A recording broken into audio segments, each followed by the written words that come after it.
बिस्मिल्लाहिर्रहमानिर्रहीम। अस्सलामु अलैकुम रहमतुल्लाहि व बरकातहू। अल्लाह आप सबों को अच्छा और खुश रखे। किसी की कोई तकलीफ हो तो अल्लाह अपनी रहमतों से उन तकलीफों को ख़त्म करे, हर घर को, हर इंसान को खुश व आबाद रखे। आज आपकी नानी बना रही है मच्छी कोकनी स्टाइल से। कोकनी स्टाइल के बहुत से रेसिपी गए हुए हैं, आप देख लो, बहुत अच्छे, बहुत बेहतरीन, मज़ेदार है। ये भी उसमें से एक रेसिपी है, आप देख लो और करो, आपको बहुत पसंद आएंगी। झींगा और मच्छी ये मिक्स बना रही हूँ, जिसके लिए क्या क्या ले रही हूँ जो मैं आपसे शेयर कर रही हूँ। इसके बघार में डाली हूँ मैंने तेल 2 बड़े बड़े चम्मच, और उसके साथ 1 मिर्ची के टुकड़े और करी पत्ता हाथों से तोड़ा हुआ, हरा धनिया काटा हुआ, ऐसा ये सब डाली हूँ और इसको बघार दे रही हूँ। बघार हुआ मेरे बेटी को पसंद और कुलसो लेला मुझे पसंद, मगर हर तरीका का मैं करती हूँ और मेरे चैनल पर हर तरीके के कोकनी, ढाबा टाइप, होटल टाइप, हर तरीके की रेसिपी है। आप देख लो, आपको इंशाल्लाह अच्छी लगेगी। ये देखो, अपना गरम हो गया तेल भी और उसकी चीज़ें भी इसमें जा रही है। ये सब है 1 किलो के हिसाब से मच्छी और झींगा पकड़ के। 5 चम्मच हल्दी पाउडर गई। हम लाल मिर्ची पाउडर कम खाते हैं, वो भी बेडगी और कश्मीरी, यानी इसमें तीखापन नहीं रहता, मगर कम डालते हैं। मैं डाल रही हूँ 3 चाय की चम्मच भर के सिर्फ लाल मिर्ची पाउडर। इसको बारीक गैस पे थोड़ा तेल में बघारूंगी, 1 मिनट भी नहीं, सेकेंड के लिए। अब इसमें डाल रही हूँ 2 टमाटर दरमियानी साइज के, उसमें 1 छोटी सी गड्डी लहसुन की जो पीसी हुई इसमें जा रही है सब। इसमें डाल रही हूँ मेथी का पाउडर 2 चुटकी। अब इसको मीडियम गैस पे अच्छे से भूनूंगी। भूनने से खुशबू भी अच्छी निखरती है और मसाला अच्छे से पकता है। इसमें नमक डाल रही हूँ। नमक आप अपने टेस्ट के मुताबिक और क्वांटिटी के मुताबिक डालो। 5 मिनट मैंने अच्छे से मसालों को भून लिया।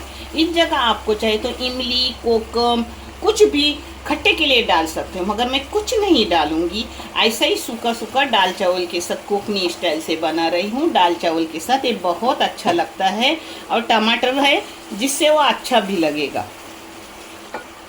अब आप हिसाब से पानी डालो कि मच्छी पके, और सूखी सूखी मच्छी बनाना है तो सूखी सूखी बने, इस हिसाब से डालो। अब इसमें डालूंगी अपनी मच्छी। ये मच्छी आज राजा रानी है। हमेशा तांबूस, कोमट और क्या क्या रहता है, मगर आज राजा रानी लाई हूँ जो मुझे बहुत पसंद है। मीठी मीठी मच्छी, मगर इसको ज़्यादा पकाने का नहीं तो एक गल जाती, इसलिए पहले मैंने बघार दी और बाद में मच्छी डाल रही हूँ। अब हर तरफ झींगा भी डाल रही हूँ।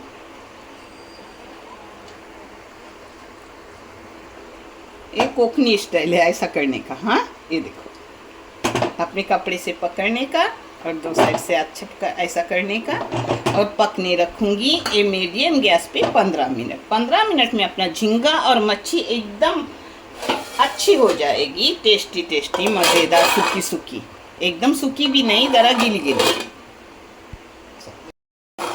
ये देखो, अपनी मच्छी माशाल्लाह अच्छे से हो गई, इतनी टेस्टी। एक इधर दाल है, ये देखो, एक इधर चावल है, और इस ज़रा बोलते हैं कोकम, इसको लबलबित बोलती है, और उर्दू में इसको गीली गीली सूखी सूखी मच्छी बोलते हैं। ये देखो कितनी प्यारी है अपनी दाल, चावल, मच्छी। अब इसको बंद करके रख रही हूँ। अपनी मच्छी हो गई अल्हम्दुलिल्लाह।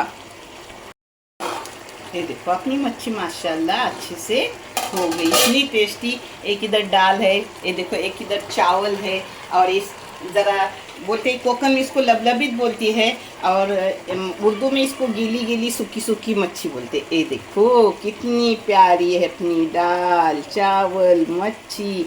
अब इसको बंद करके रख रही हूँ। अपनी मच्छी हो गई अल्हम्दुलिल्लाह। माशाल्लाह, अपनी मच्छी और झींगा अच्छे से बने, बहुत टेस्टी, बहुत मज़ेदार। आप भी मेरे तरीके से करो, आपको बहुत पसंद आएंगे इंशाल्लाह। दाल, चावल, मच्छी, झींगा मिक्स, बहुत अच्छा खाना। पापड़ लो, कोई तरकारी लो और आराम से खाओ। नहीं तो दाल में थोड़ी दूधी नहीं तो पालक डालो, जिससे तरकारी भी अपने पेट में जाती है। देखने के लिए बहुत सारा शुक्रिया। ये चैनल नानी ने बच्चों के तालीम के लिए निकाली है। इससे आने वाले पैसे उन बच्चों को दिए जाते हैं जिन बच्चों को आगे पढ़ने के लिए पैसों की ज़रूरत है, और आप सबको दिखाया भी जाता है। आप देख लो, आपको अच्छा और सही लगे तो इसे लाइक करो, शेयर करो, सब्सक्राइब करो। नानी नवासा चैनल अपने सबों का जज़ाए खैर का चैनल है, इसे आगे बढ़ाओ। अल्लाह हाफिज़।